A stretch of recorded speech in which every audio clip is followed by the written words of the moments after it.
1, 2, 3. Assalamualaikum warahmatullahi wabarakatuh. Kami dari kelompok 7 ingin mempresentasikan hasil diskusi kami tentang gizi esensial dalam kesehatan olahraga yang beranggota dengan saya sendiri, Devana Putri, dan teman saya, Fadilah Rahman Darmawan Sahrianto.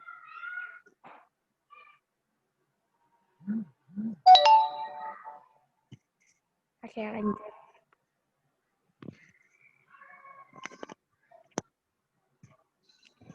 Kesehatan merupakan sesuatu yang sangat berharga yang harus dijaga agar kita dapat terus bertahan hidup di dunia ini. Kesehatan sangatlah penting karena kesehatan itu tidak dapat dibeli dengan seberapa besar dan kecil sebuah materi atau uang. Kita sendirilah yang harus bertanggung jawab terhadap kesehatan kita. Salah satu cara menjaga kesehatan kita dengan salah satu adalah berolahraga secara teratur dan intensif.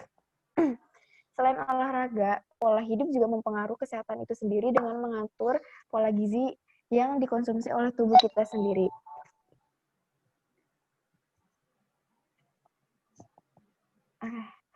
Pengertian dan peranan gizi. Istilah gizi berasal dari bahasa Arab giza, yang berarti zat makanan. Dalam bahasa Inggris dikenal dengan istilah nutrition, yang berarti bahan makanan atau zat gizi, atau sering diartikan sebagai ilmu gizi. Lebih luas, gizi diartikan sebagai suatu proses organisme menggunakan makanan yang dikonsumsi secara normal melalui proses pencernaan, penyerapan, transportasi, penyimpanan, metabolisme, dan pengeluaran zat gizi untuk mempertahankan kehidupan, pertumbuhan, dan fungsi normal organ tubuh, serta untuk menghasilkan tenaga. Ilmu gizi, sport nutrition, mempelajari hubungan antara pengelolaan makanan dengan kinerja fisik yang bermanfaat untuk kesehatan, kebugaran, pertumbuhan anak, serta pembinaan prestasi olahraga. Ilmu gizi olahraga merupakan salah satu bidang keilmuan yang perlu dipahami oleh mereka yang berkecimpungan dalam bidang olahraga, baik untuk tujuan kesehatan, kebugaran, rekreasi, pendidikan, maupun prestasi. Kebutuhan zat gizi, proporsi kebutuhan zat gizi. Setiap orang memerlukan jumlah makanan gizi, zat gizi berbeda-beda, tergantung usia, berat badan, jenis kelamin, aktivitas fisik, kondisi lingkungan, misalnya suhu, keadaan tertentu, misalnya keadaan sakit, ibu hamil, atau menyusui. Seseorang olahragawan pada umumnya, seorang anak dalam masa pertumbuhan memerlukan protein lebih banyak dibandingkan orang dewasa. Kebutuhan makanan tiap-tiap orang secara praktis dapat dilihat pada tabel AKG, angka kecukupan gizi, atau istilah aslinya tabel RDA, Recommended Dietary Allowance. Proporsi makanan sehat pertimbangan terdiri atas 60-65% karbohidrat, 20% lemak, dan 15-20% protein dari total kebutuhan atau keluaran energi per hari. Kebutuhan karbohidrat. Para pekerja berat, termasuk olahragawan yang melakukan latihan berat, kebutuhan karbohidrat bisa mencapai 9-10 gram kilogram berat badan per hari, atau kira-kira 70% dari kebutuhan energi keseluruhan setiap, dan sebaiknya mengandung karbohidrat kompleks, sebab selain mengandung energi tinggi, juga mengandung zat gizi lainnya. Misalnya setiap 78,9 gram juga mengandung protein 6,8 gram, 0,7 gram lemak, 140 mg fosfor, 0,8 mg zat besi, dan lain-lain.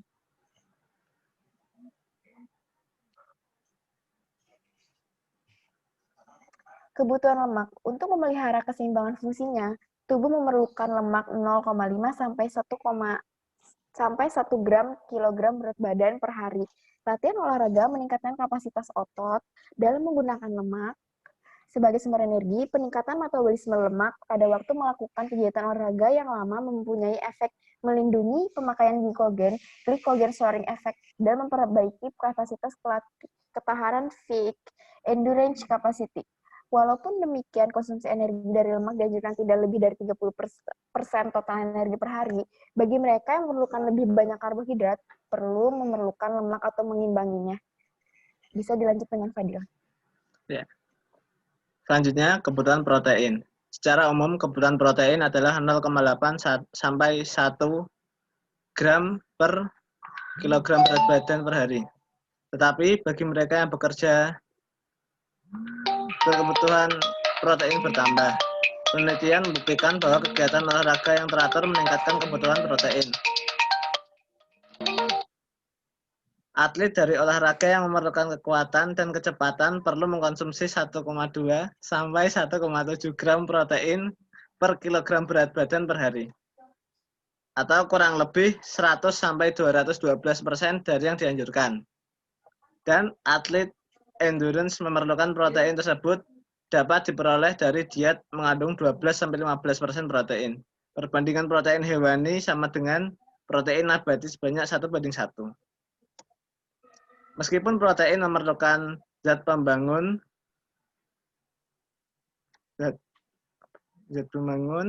bahkan memerlukan gluton, zat pada tubuh adalah protein sebagai dasar pembentuk otot, yaitu aktin, miosin, kolagen, dan keratin. Seorang yang ingin membentuk atau membesarkan ototnya seperti binaragawan tidaklah memerlukan konsumsi protein yang berlebihan seperti yang ditawarkan oleh iklan-iklan. Sebab kelebihan protein justru merugikan pembentukan massa otot atau hidrogen dan kekuatannya ditentukan oleh latihan yang terprogram dengan baik dan ditunjang oleh makanan yang sehat dan berimbang. Selanjutnya, kebutuhan vitamin dan mineral. Kebutuhan vitamin dan mineral akan meningkat sejalan dengan tingkat aktivitas. Atlet yang melakukan olahraga berat akan memerlukan vitamin dan mineral dari bahan makanan alami. Sering sulit dipenuhi pada anak-anak dan atlet karena pada umumnya tidak mudah mengkonsumsi sayuran dan buah-buahan dalam jumlah yang dapat memenuhi kebutuhannya. Oleh karena itu, diperlukan suplemen vitamin dan mineral supaya kebutuhan vitamin beraneka ragam tergantung pada fungsinya. Misalnya kebutuhan vitamin E15 IU serta atau setara dengan 10 mg per orang per hari. Sedangkan kecukupan vitamin B1 dikaitkan dengan kecukupan energi, yaitu 0,4 mg setiap hari, 0,4 mg setiap 1000 kalori. Lalu gizi untuk memelihara kesehatan dan kebugaran tubuh. Derajat kesehatan dan kebugaran seseorang dipengaruhi oleh 3 faktor utama, yaitu pengaturan makanan, istirahat, dan olahraga.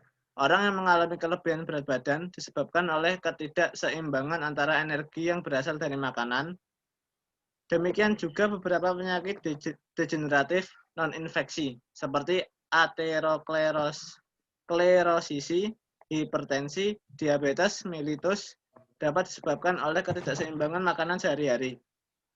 Komponen kebugaran yang berhubungan dengan kesehatan atau health-related fitness meliputi daya tahan paru-paru dan jantung, daya tahan kekuatan otot, serta kelentukan dan komposisi tubuh. Kriteria makanan sehat. Kita telah mengenal pola makan sehat, yaitu 4 sehat 5 sempurna. Pola tersebut perlu dilengkapi dengan kriteria makanan sehat berimbang meliputi 1. Kuantitas banyaknya makanan bergantung kepada kebutuhan setiap orang sesuai dengan jenis dan lama aktivitas, berat badan, jenis kelamin, dan usia. Proporsional. Jumlah makanan yang dikonsumsi sesuai dengan proporsi makanan sehat berimbang, yakni karbohidrat 60%, lemak 25%, dan protein 15%, cukup vitamin, mineral, dan air. Cukup kualitas. Makanan tidak sekedar membuat perut kenyang, tetapi berpengaruh pada sistem-sistem dalam tubuh. Untuk itu, perlu dipertimbangkan kandungan zat, gizi, meliputi karbohidrat, lemak, protein, vitamin, dan mineral. Sekian presentasi dari kelompok kami. Terima kasih atas perhatiannya. Wassalamualaikum warahmatullahi wabarakatuh. Waalaikumsalam warahmatullahi wabarakatuh.